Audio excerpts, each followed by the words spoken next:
셰익스피어 작품 중에 이거 진짜 문제작이다 싶을 만큼 냉소적인 게 하나 있거든요. 바로 트로일러스와 크레시다입니다. 뭐 영웅적인 서사시, 달콤한 로맨스 그런 거 기대하시면 안 돼요. 이건 사랑과 전쟁에 대한 아주 신랄하고 또 놀랍도록 현대적인 탐구에 가깝습니다. 자, 그럼 한번 제대로 파헤쳐 볼까요? 연극은 딱 이렇게 시작해요. 무대는 트로이. 이 한 문장으로 우린 바로 그 유명한 트로이 전쟁 한복판으로 뚝 떨어지는 거죠. 근데 분위기가 좀 이상해요. 영광스러운 함성? 그런 거 없고요.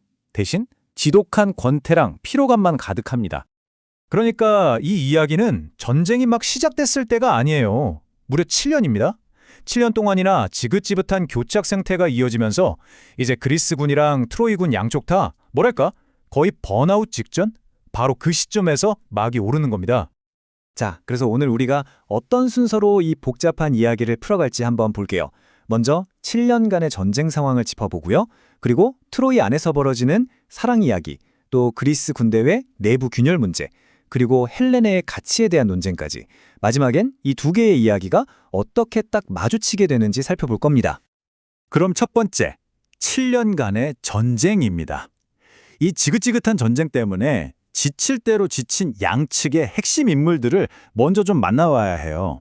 왜냐하면 바로 이 사람들의 뒤틀린 명예욕과 욕망이 이 이야기 전체를 끌고 가는 엔진이거든요. 자, 트로이 쪽을 보면요. 명예를 목숨처럼 여기는 최고의 전사 헥토르가 있고요. 그의 동생인데 전쟁은 뒷전이고 사랑에 완전히 미쳐있는 트로일러스가 있습니다. 그리고 그리스 쪽은 더 복잡해요. 리더십이 완전 무너진 총사령관 아가멤논, 자존심 상했다고 파업 중인 최강의 용사 아킬러스, 그리고 이 모든 난장판을 뒤에서 가만히 지켜보면서 판을 짜는 칙략과 율리시스가 있죠. 이 인물들 구도를 머릿속에 딱 넣어두시면 앞으로 이야기가 훨씬 재밌을 거예요. 자, 이제 시선을 좀 돌려볼까요? 저 바깥의 시끄러운 전쟁터에서 포위된 도시 트로이의 성벽 안으로, 그 안에서 벌어지고 있는 아주 개인적인 열정에 대한 이야기입니다. 트로일러스 왕자 좀 보세요. 지금 밖에서 나라가 망할지도 모르는 전쟁을 하고 있는데 전혀 관심이 없어요. 왜냐? 자기 마음속에서 크레시다를 향한 사랑 때문에 더 잔혹한 전투가 벌어지고 있거든요. 말 그대로 사랑의 열병에 단단히 걸린 거죠. 이 극의 구조가 정말 재밌는 게 바로 이 지점이에요. 한쪽에서는 국가의 명예라는 거창한 명분을 걸고 헬레네 때문에 피를 흘리는 공적인 전쟁이 벌어지고 있죠. 그런데 바로 그 시점, 다른 한쪽에선 크레시다의 삼촌 판다루스가 다리를 놔줘서 아주 개인적인 욕망을 채우기 위한 사랑의 전쟁이 벌어지고 있는 겁니다. 이 두 개의 전쟁이 동시에 돌아가고 있는 거예요. 여기서 크레시다라는 인물이 정말 흥미로워요. 그녀는 아주 날카롭고 어떻게 보면 좀 냉소적이기까지 한데요. 사람들은 손에 넣지 못한 걸 더 가치 있게 여긴다. 이게 무슨 말이냐면 사랑의 진짜 재미는 내 것으로 만드는 것에 있는 게 아니라 얻으려고 쫓아다니는 과정 그 자체에 있다는 거예요. 전쟁 때문에 모든 게 불확실한 세상이잖아요.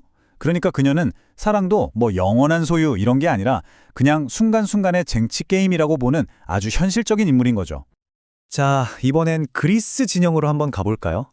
겉으로 보기엔 되게 강해 보이는데 실상을 들여다보면 이건 뭐 자존심 싸움에 명령 불복종에 거의 오합지졸이나 다름없습니다. 7년이나 지났으니 오죽하겠어요.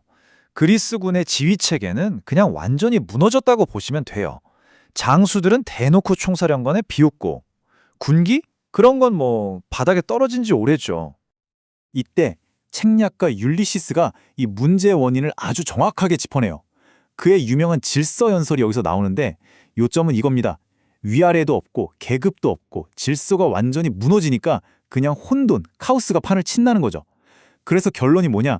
지금 이 전쟁이 안 끝나는 건 트로이가 강해서가 아니라 우리 그리스가 너무 약해 빠져서 그렇다는 겁니다. 아주 뼈를 때리는 진단이죠. 그럼 이 문제의 가장 큰 원인, 그 병의 근원이 누구냐? 바로 아킬레스입니다. 그리스 최고의 전사라는 사람이 자존심 좀 상했다고 싸우길 거부해요. 그러면서 자기 막사에 틀어박혀서 동료랑 같이 지도부를 흉보면서 낄낄거리고 있으니 군 전체의 사기가 어떻겠어요? 그의 그 오만함 하나가 군 전체를 병들게 하고 있는 셈입니다. 자, 다시 트로이로 돌아와 봅시다. 그리스군만 문제가 있는 게 아니에요. 트로이에서도 지금 왕족들끼리 이 전쟁을 대체 왜 하고 있는 거냐, 이 전쟁의 목적이 뭐냐, 이걸 두고 심각한 내부 갈등이 벌어지고 있습니다. 아주 이성적인 헥토르가 정말 현실적인 주장을 펼쳐요. 아니 형제들이여, 헬렌의 한 명 때문에 우리가 치르는 희생이 너무 크지 않소? 한마디로 가성비가 안 나온다는 거죠. 그녀는 이만한 피를 흘릴 가치가 없다는 겁니다. 그런데 동생 트로일러스가 바로 반박하고 나섭니다. 가치라는 게 뭐 별겁니까? 우리가 가치 있다고 여기면 그게 가치인 거죠. 이거 어디서 많이 들어본 논리 같지 않으세요? 맞아요. 이건 사랑에 빠진 사람의 낭만적인 말이기도 하지만 동시에 이 미친 전쟁을 7년이나 끌고 온 그 비합리적인 명예 논리랑 똑같은 말인 거예요. 여기서 진짜 이 연극의 핵심이 드러납니다. 바로 헥토르의 결정이에요. 자기 말이 맞다는 걸, 자기 생각이 이성적이라는 걸 누구보다 잘 알면서도 결국엔 어떻게 하느냐. 그래도 내 혈기왕성한 형제들이여, 나도 헬레네를 지키지 않은 당신들 뜻에 따르겠소 하고 비이성적인 명예 논리에 손을 들어줍니다. 바로 이 지점이 이 작품이 얼마나 냉소적인지를 아주 똑똑히 보여주는 대목이죠. 자, 이제 드디어 지금까지 따로 놀던 사랑 이야기와 전쟁 이야기, 이 두 세계가 두 개의 결정적인 사건을 통해서 정면으로 충돌하는 지점으로 달려갑니다. 그 첫 번째 사건이 바로 헥토르의 결투 신청이에요. 겉으로 보기엔 자, 우리 각자 사랑하는 여인의 명예를 걸고 1대1로 붙어보자 하는 되게 명예로워 보이는 도전 같죠? 근데 사실 이건 그리스군 내부가 엉망진창인 걸 알고 그걸 이용하려는 아주 계산된 정치적인 함정입니다. 근데 책략가 율리시스가 누굽니까? 이걸 역으로 이용할 더 교활한 계획을 세우죠. 이 결투를 이용해서 저 아나보인 아킬레스의 콧대를 꺾어놓겠다는 거예요. 어떻게? 제비뽑기를 조작해서 힘만 세고 머리는 나쁜 아이악스를 내보내는 겁니다. 그러면 아이악스가 이겨도 아킬레스는 별 볼 일 없어지고 저도 어차피 우리 최고 전사는 나가지도 않았어 라고 할 수 있으니 이러나 저러나 아킬레스 자존심에 스크래치를 낼 수 있는 그야말로 완벽한 계획이죠. 그런데 바로 그 시각, 이 정치 싸움과는 전혀 다른 차원에서 훨씬 더 비극적인 사건이 터집니다. 바로 크레시다의 아버지 때문인데요. 이 사람이 원래 트로이 사람이었다가 배신하고 그리스 편으로 넘어갔거든요. 근데 이 사람이 그리스 장군들한테 포로 교환으로 자기 딸 크레시다를 데려와 달라고 요청한 겁니다. 이 타이밍이 정말 너무 잔인해요. 보세요. 트로일러스와 크레시다가 그토록 애태우다 드디어 하룻밤을 보내고 영원한 사랑을 맹세하거든요. 바로 그날 밤입니다. 그들이 한창 사랑을 속삭이고 있을 때 저쪽 그리스 진영에서는 그녀를 데려가기 위한 포로 교환이 성사되고 있었던 거죠. 그리고 다음 날 아침 이 두 사람은 헤어져야만 한다는 청천벽력 같은 소식을 듣게 됩니다.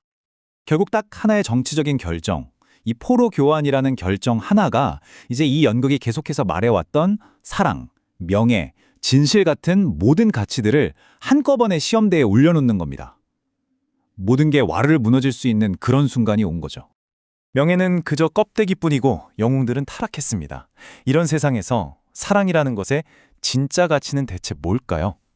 이 작품은 우리에게 바로 이 서늘하고 냉소적인 질문을 툭 던져놓고 그 답은 온전히 우리들의 몫으로 남겨둡니다.